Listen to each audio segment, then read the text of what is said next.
Welcome to the Caregiver Relief Podcast, where we discuss tough subjects on topics many family caregivers face. I'm Diane Carbo, RN, your host, and today we are talking about something every family hopes will never happen, but too many families face after a crisis: unsafe care, caregiver neglect, financial theft, and the shocking gaps in oversight that can leave vulnerable loved ones at risk. My guest today is Jackie Ryan, a senior care advocate, consultant, speaker, and best-selling author of Caregivers, Scaretakers. So many adult children, Jackie was working, living her life, and visiting her father regularly when one fall changed everything. Her father broke his hip, went through surgery and rehab, and the family turned to home care for help. What followed was years of painful lessons about caregiver screening, agency accountability, and how unprepared families can be when they are suddenly pulled into the healthcare system. Jackie's mission now is to help families be proactive before a crisis happens. She is advocating for stronger laws to protect vulnerable loved ones, including fingerprinting and FBI wrap back checks for caregivers across care industry. She is also involved with ROAR, a movement using storytelling to expose failures in long-term care, elevate family voices, and demand accountability and reform. This conversation is about protection, preparation, and giving families the tool to ask better questions before trusting someone with the care of someone they love. This episode is sponsored by myvitalvault.net, your all-in-one life organizer for aging adults and caregivers. It's designed to help you securely store your essential legal, medical, and emergency information in one easy-to-access place. Because when a crisis hits, being prepared can make all the difference. Join our Caregiver Relief community, a warm, welcoming space where you can connect with other caregivers, ask questions, share stories, and find support from people who truly understand. Visit community.caregiverrelief.com to join now, because caregiving is one of the hardest and most meaningful things you'll ever do, and no one should have to do it alone. And if this episode speaks to you, please take a moment to like, share, or comment.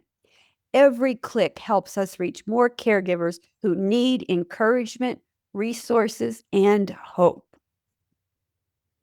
Jackie, thanks so much for joining me today. I'm excited to have this topic. It's one that nobody really wants to talk about, but it's rampant in our culture right now.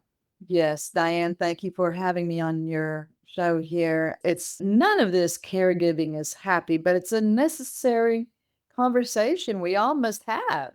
Yeah. Because caregiving is going to happen to each and every one of us in one form, shape, or another before we exit out of here. You're so right about that. And before we get into the hard parts of this conversation, can you share a little bit about your dad and what life looked like before his fall? Well, you let me back up a second. I was living in Dallas, Texas, and everyone knows we were 9/11, and my uncle had passed away, planes were shut down, and so I had to make a U-turn. Instead of flying from Dallas to Tulsa, that I drove to Northwest Arkansas. And so my stepmother's cancer had reoccurred, and they had been in a car accident on the way over to the funeral home that day. Oh, wow. And my cousin missed seeing her dad by about 2 hours. She was in Weatherford, Texas. And I thought, I'd be danged to be in Dallas making $1. My family's in Arkansas. They weren't going to move to Texas. So I decided to return to Arkansas. And I built my home above on my dad's property where I could see his house from where I lived. I did a life change of returning to Arkansas from Dallas, Texas. So that kind of really puts it in perspective that I was close by. So my stepmother had passed away a year later, 2004. Dad was widowed. And then he was involved with scams. And this goes into some of so whether it's the telephone calls, the paving the highway, fix your roof, blah, blah, blah. So he was very naive, gullible, rainbow chaser, dream seeker. And he'd been successful in his career, in his life with his wife, my stepmother, and then she passed. So I was really concerned. And that's really the main reason I returned to Northwest Arkansas. So, however, yeah, one fall does it all. He fell and broke his hip later. And I was in probably 13, 14, around there. It's after I was married. I got married in 2010. And he fell and broke his hip. He got home from rehab. And all of a sudden, I, the daughter, is thrust into the home care wormhole. So, hey, we're in a crisis. I just called a home care agency that I knew about, heard about, didn't know about, but I heard about them. And I called them. And so they'd send people out, whether they would show up or not show up, or somebody would bring their dog. My dad's got a dog, or my dad smokes. They don't like smoke. And, it's hard because we're out in the country and my dad's got a dog and he smokes constantly. Until later one day, Diane, about 3 or 4 months into it, that lo and behold, I'll say, Claire, one, she showed up. Two, she showed up on time. Three, she had a great smile and very engaging. And honestly, it's like I found my new best friend. She was very active with my dad. My dad liked her. She liked my dad. The family liked her. Yes, I've got two other sibling brothers. And so rock and roll on until Diane, probably about 3 or 4 months after Claire was hired, I found a tire receipt on the counter for $900. Yeah. And so that was the beginning of it. And so I brought it to the family and we had a in meeting conference with Dad and Claire. And Dad was apologetic and Claire, I'm sorry. I was going to pay him back. And Dad's not supposed to be driving, but she had good news. So, of course, Dad had to follow her in his truck for her to get her tires, $900. Oh, let her pay it back. And we're just at our wits' end because we like this person. And our biggest mistake, Diane, is that we did not notify the agency. Oh, you didn't? We did not, Diane. I will tell you, Jackie, this happens a lot. I've had many situations where the caregiver, the hired caregiver, took advantage financially, in so many ways. And the senior is left, the family's left to clean up the mess. But Really? because of shame, Yeah. they do not. I can't tell you how many times I have asked seniors to let me call the police, let's press charges, and they don't do it. No, because I later, fast forward a lot, but I was a whiny little daughter. I'm not the victim. Yeah. See? Yeah. And my dad certainly wasn't going to call. And later he had dementia and he fallen and broke the other hip. And so Claire was on full time then, and other stuff happened. This is over with my dad dying. It was about a 6-year period, that long. And we couldn't fire her because, yes, Dad paid her. In essence, Dad hired her. And to the point about 2.5 years or so into the employment, she let me and a neighbor know that she had been in jail for meth before. Oh my God. She told me this. I found her face on mudshot and her teeth, Diane. No wonder they looked nice because they weren't real because of meth. Oh. Her mugshot, no, she don't look good without her teeth in her. No. So I went and I took this to the home care agency and I said, did you know that Claire had a charge? She'd been in jail. And he turned his screen to me and he said, yeah, but we've inherited her, meaning because I moved her from one agency to this agency because the previous agency she was at, the accounting person was embezzling money and overcharging us and embezzling money from the care owner of the first agency And so the second agency just brought on Claire, knew that she'd been in jail, but did not want to lose my dad's $200,000 account annually. Jackie, I will tell you that doesn't surprise me either, because I have seen where bad nurses or bad aides or professional caregivers go from one agency to the next.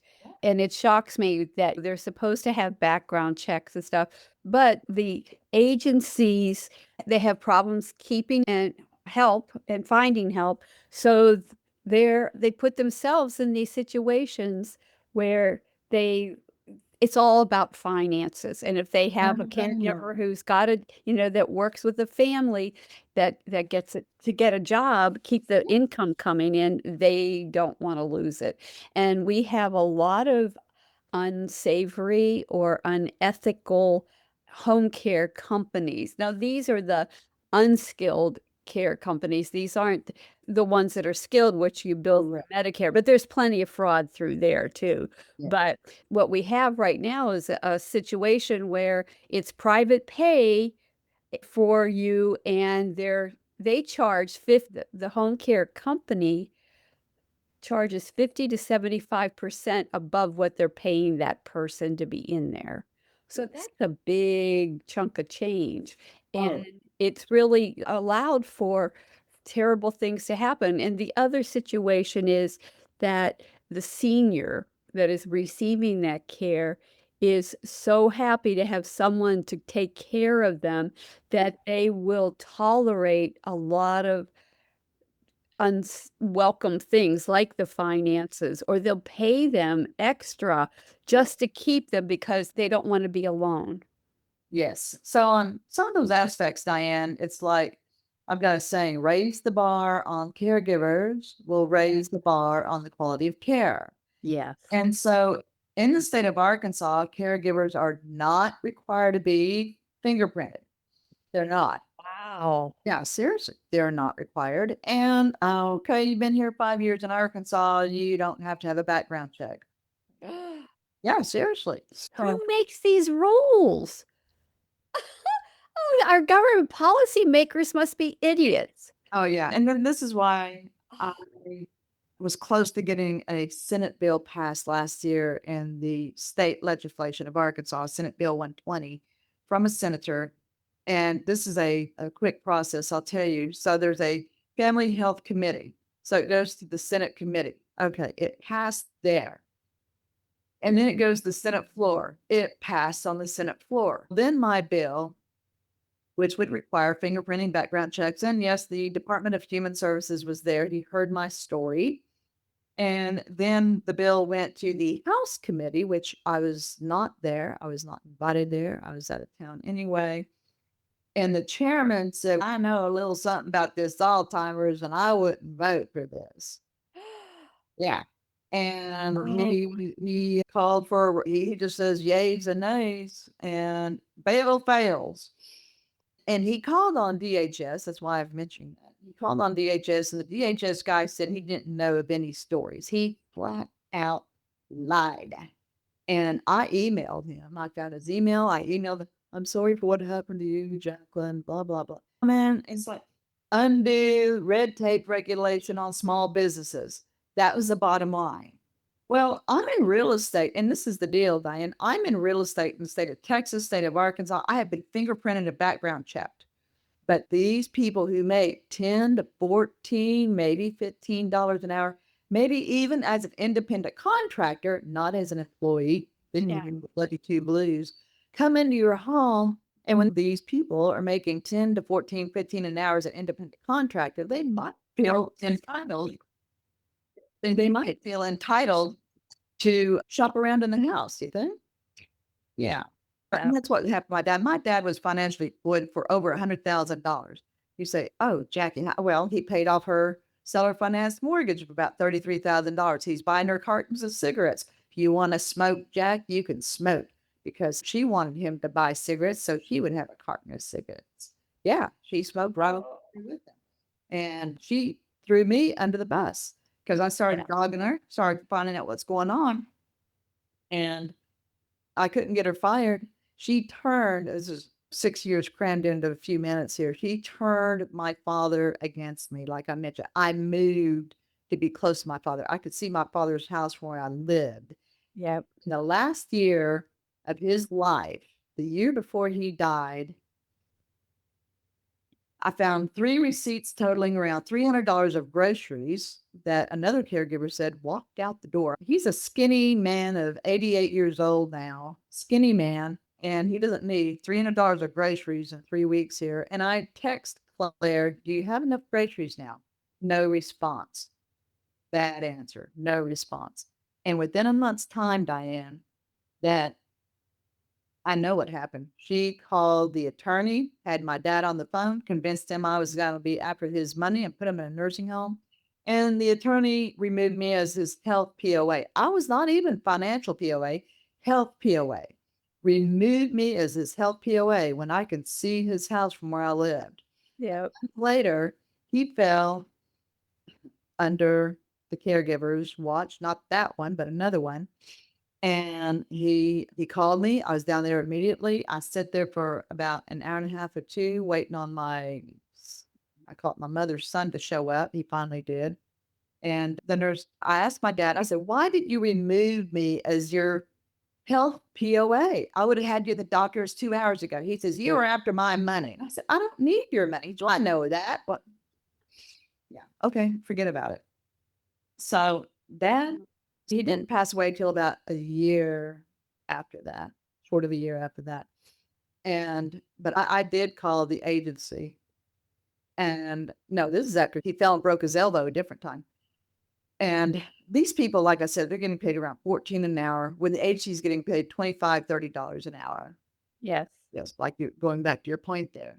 If these people would be fingerprint and background checked, maybe they deserve to be paid 16, $18 an hour then.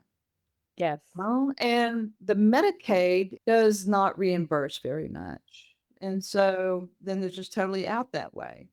You got to you're in a crisis situation. You're desperate. You're just going to go with the first caregiving agency. Yeah, that's it. You're not going to interview who they're interviewing. Do you trust this agency to do the right thing to have these people in your home, your vulnerable loved ones' home, to care for them? And, taking the cuckoo clock, taking clothes, taking whatever, or having my dad pay for your grandkids' summer camp, all this stuff. But on the flip side, Diane, and this is something very important about people who are listening that have loved ones and of yourself, the older people don't feel needed anymore. I did not cater to my dad. I didn't need to cater to him. I made my money. And yes, I'd go down, I see him, I love him. I'm not going to put up with this sometimes. And so when a caregiver is around your loved one for an extended amount of time, 8 hours, overnight, whatever, no telling what they're saying and doing and keep Yes. on about your loved one and may convince your loved one that, hey, they're the best things. And if your kids care about you so much, where are they? Well, Yep. we're out here. We've left the nest. We're out here. We're working. We're working. We're in our life and we'll come see you. But my dad, it's not, "Jack, can I have $100? Oh, Jack, my grandkids, I'd love to have them go to the summer camp, but I just can't afford it." "Okay, honey, how much is it?" "Oh, that'd be wonderful. It's a couple thousand." "Okay, hon." Because then they feel needed. Yes. They feel wanted, needed. It's gratifying to slip her $100 here in her purse, or, "Here, let me pay for your carton of cigarettes. Let me pay off your mortgage." Because then they are so appreciative, of course. "Hey, Dad, why don't you pay off my mortgage?" "No, man, I'm out here working." Yeah, I get it. I've heard this type of manipulation for decades. It's been going on, and it's more rampant now than ever before because we have an aging population. We don't have enough people to take care of our seniors. Yep. And some unsavory characters are being able to take jobs that they go in, everybody sees them. Oh, they're wonderful, they're great. this person, they're gonna help with my dad, and then in the background, that person's a con artist that is going to take your parent for everything they're worth and manipulate them to be weary of you. I've seen it before, and it just breaks my heart. Yes. And that is a long story short of my dad. My mom, he had cancer, he had perforated bowel, got home hospice.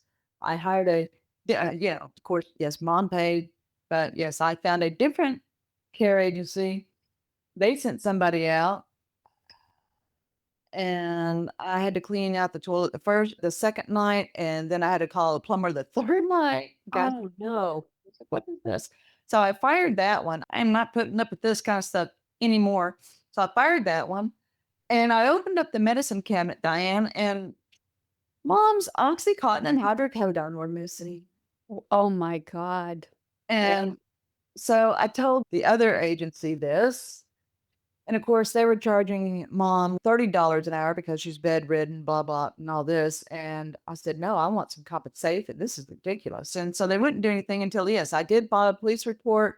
Yes, the woman was picked up. No, she's not going to go to jail. Yes, I do have her written confession where she stole my mom's narcotics because her stepmother was sick or whatever. Bull. It is. Oh my gosh. And so, People of low morals and poor values have they don't see the harm that they're doing. They don't see that it's hurtful and harmful and it's illegal.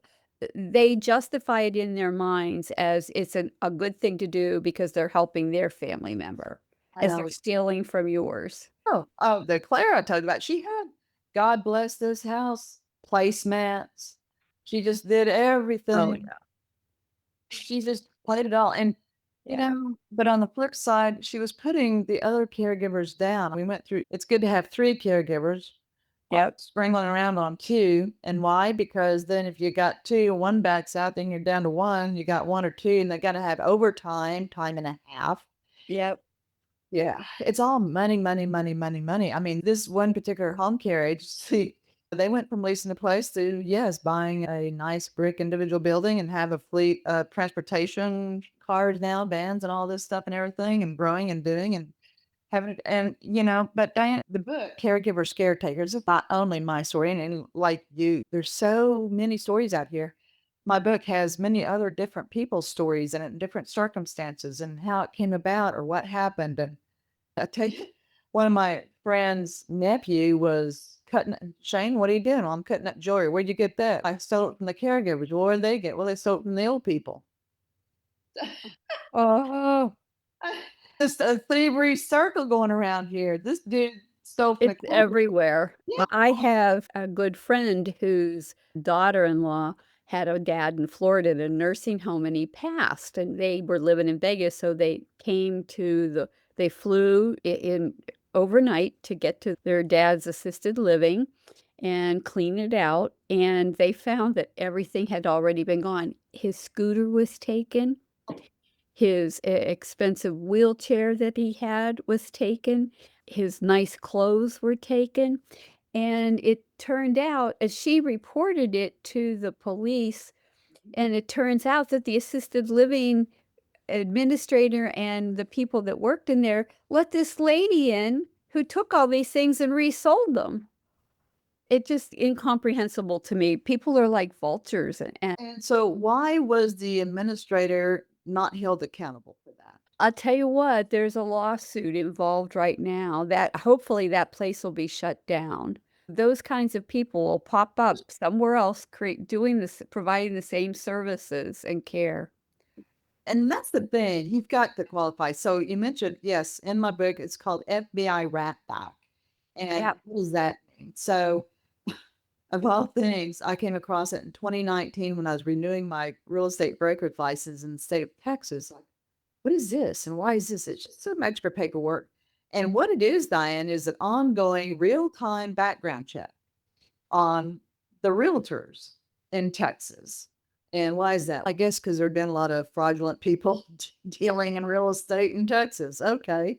So what? Okay. Past that. So, but ongoing real time. So what happens is like the state police collaborates with the FBI nationally. So when I checked, I found out I had passed the Arkansas state criminal background check here in Arkansas, but they didn't do anything federally. And so in real estate. So why cannot the FBI wrap back be implemented nationwide? It is on about maybe 8 to 10 states right now. Oklahoma and Missouri is getting it, but they're getting it for different reasons. It's not for caregivers, just like Texas. Oh, it does have it for realtors, but not caregivers yet.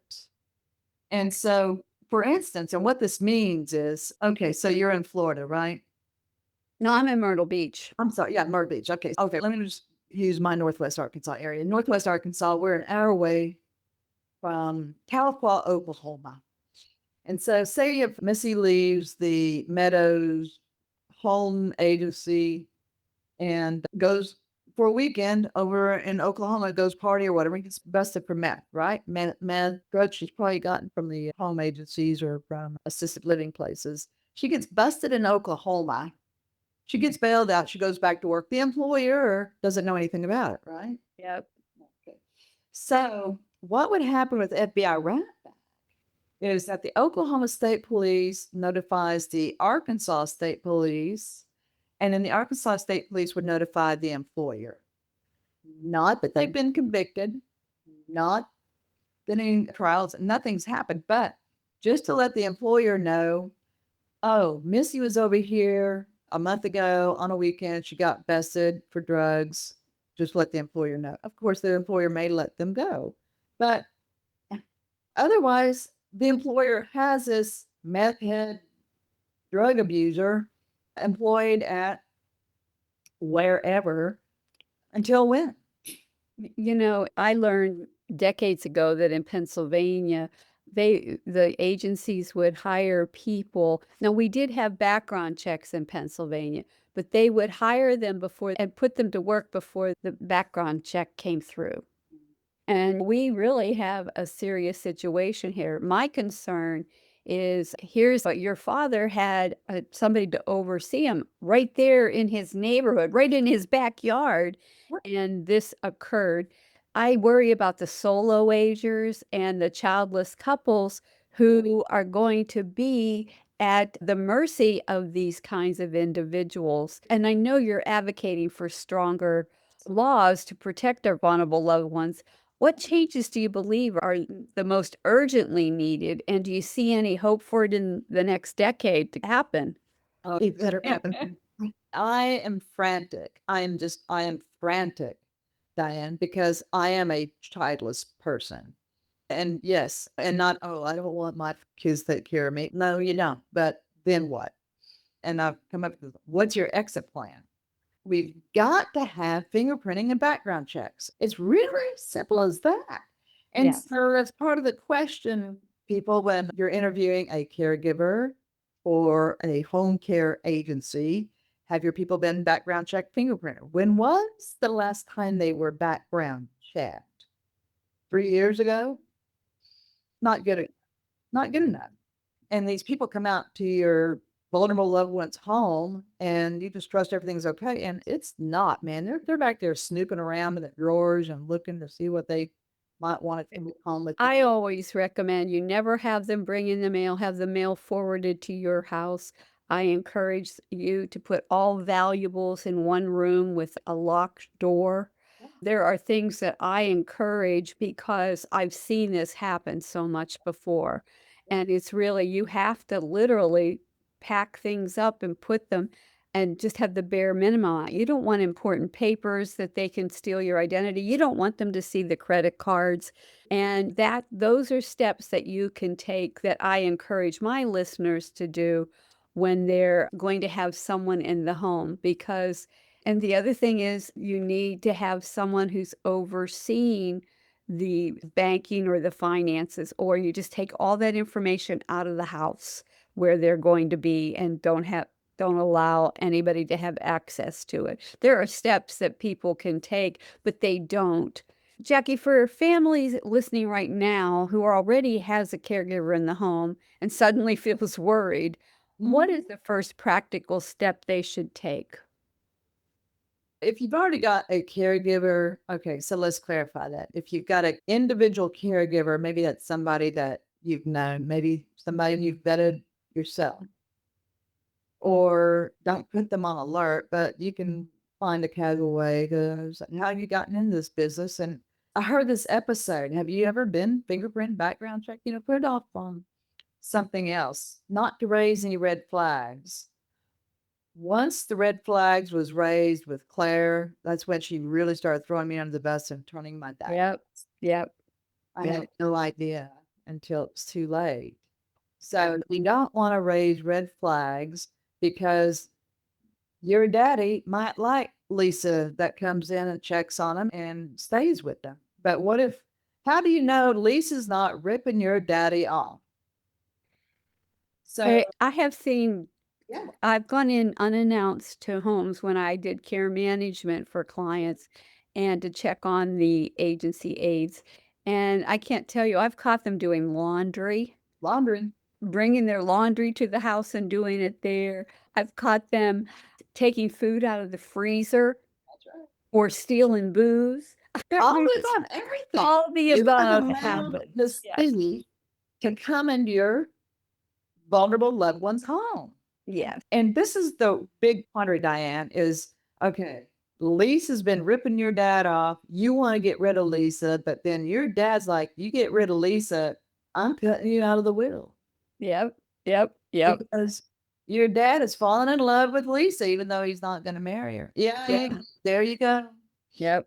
So Heard it before. not so with that, this is good conversation. You can't do it by yourself. And this was my problem. Hey, dad was happy, Claire's happy, everybody's happy. And it's no, this is not right. And my brother would say, do you want to do it? No, but there's other agencies out here. And another common question, well, Jackie, how come you didn't have Claire fired? Well, if I'd fired her, yes, dad was threatening to cut me out of the will. Okay. Yeah. Or that she could have been fired. The agency didn't want to fire her. If they fired her, dad would rehire her direct. Yeah. So I was stuck and I had no support from my siblings. That's the key. So whether you've got siblings that will support this effort to have this discussion with your vulnerable loved one, whether it's your cousin, mom, dad, whoever it is, or one of their trusted friends. This Claire even turned my dad against his trusted friend, one of the guys. And it's just ridiculous. You've got to have a sit down conversation. And what does that mean? It does not mean like, okay, you got to build up to this and start reestablishing a rapport with your parent on a different level. And I'm trying to use my book, Caregiver Caretakers. Oh, Dad, I found this book. What do you think about this? Take a look at it or something. And it's got a lot of resources, questions, and tips in there how to better qualify an agency and caregiver.